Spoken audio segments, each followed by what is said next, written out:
నమస్తే అండి. ఇది తెల్ల మందార. చక్కగా రోజు 4, 5 పూలు పూస్తూ ఉంటుంది. చూడండి ఎంత అందంగా ఉందో. కానీ మొగ్గలు కూడా చాలా బాగా వస్తాయండి. ఇదిగో మొగ్గలు బాగా నిండుగా ఉంటాయి. మొగ్గలు ఎప్పుడూను ప్రతి కొమ్మకి మొగ్గలు ఇలా వస్తాయి, ఇలా పూస్తాయి. కానీ ఇప్పుడు ఈ మందార కొమ్మ, ఈ సెంటు మల్లె చక్కగా ఉన్నాయండి. ఇట్లా దగ్గరగా ఈ ఉన్నందువల్ల అసలు ఎన్ని మొగ్గలో ఎన్ని పువ్వులో చెప్పలేను. ఈ కొమ్మ చూడండి, ఎన్ని మొగ్గలు మొత్తం. ఇది అంటే ఈ కొమ్మ నేను ఇరగదీసాను, ఎగురు పెట్టుకొని ఇలా మొగ్గలు వచ్చినాయి. అది అంతవరకు ఓకే. కానీ మొగ్గలు వచ్చి ఈ కొమ్మ కలిసి పువ్వులు చక్కగా పూస్తున్నాయండి.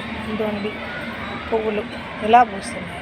కానీ కొమ్మ ఇరవకుండా ఉన్నది, దూరంగా ఉన్న కొమ్మ ఇలా ఉంది. దీనికి ఒక్క మొగ్గ రాలేదు, ఒక పువ్వు లేదు. ఒక చెట్లో కొమ్మలే ఇవన్నీ. కొమ్మలు ఇస్తేమో ఇలా వచ్చింది. పైపెచ్చి పక్కన తెల్ల మందార పువ్వులు పూస్తుంది కదా, దానికి ఇలా ఉంది.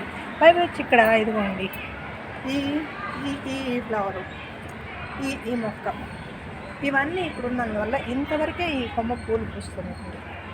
ఇంతవరకే పూస్తుంది. అవతల కొమ్మ అసలు ఇంతవరకు ఈ పువ్వు పూయలేదు, ఏమీ లేదు. ఇంతవరకే పూస్తున్నాయి. ఈ మొగ్గలు కానీ పువ్వులు కానీ వస్తున్నాయి. పక్కనే బంతి చెట్లు కూడా ఉన్నాయి, వీటికి కూడా అట్లా వస్తుంది. చూడండి మొగ్గలంతి ఎంత బాగా వస్తున్నాయో. నాకే ఆశ్చర్యంగా ఉంది. ఒక చెట్టుకే ఇలా వస్తున్నాయి, అన్ని చెట్లకి అంటే ఆ చెట్టు అవతల కొమ్మకి రాలే, యువతల కొమ్మకే ఇలా వస్తున్నాయి.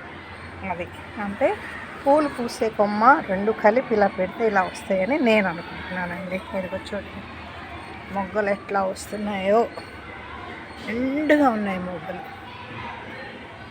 రోజు పూస్తున్నాయండి. ఇంకో చాలా వరకు పూసినాయి. పూసిన తర్వాత ఇది ఇంతవరకు తెంపేస్తాను. ఇంకా మళ్ళీ ఎగురు వస్తుంది, అది వేరే విషయం. ఇవి ఇలా వస్తుంది. మీరు కూడా ఆలోచించి చేయండి.